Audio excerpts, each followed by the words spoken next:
Hey, Captain Ross Robertson with Big Water Fishing. I'll tell you what, spring and walleyes go together like peanut butter and jelly, as do crankbaits.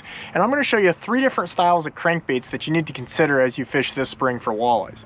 One is something that's a neutrally buoyant bait. Like this is a Rapala Husky Jerk.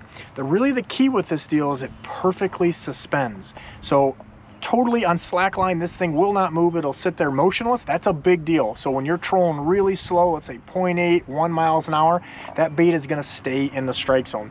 There are days that you absolutely cannot outfish this bait. That's the deal.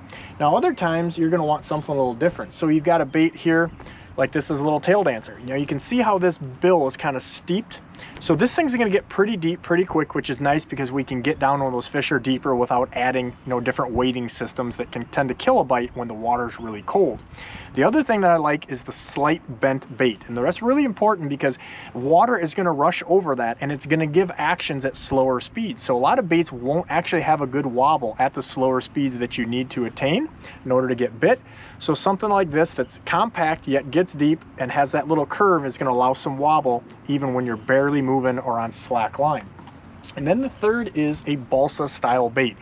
Sometimes they want that bait to rise up. So when you're stalling or maybe surging off waves, that thing's gonna ride up. So something like an original floating Rapala can be a key bait.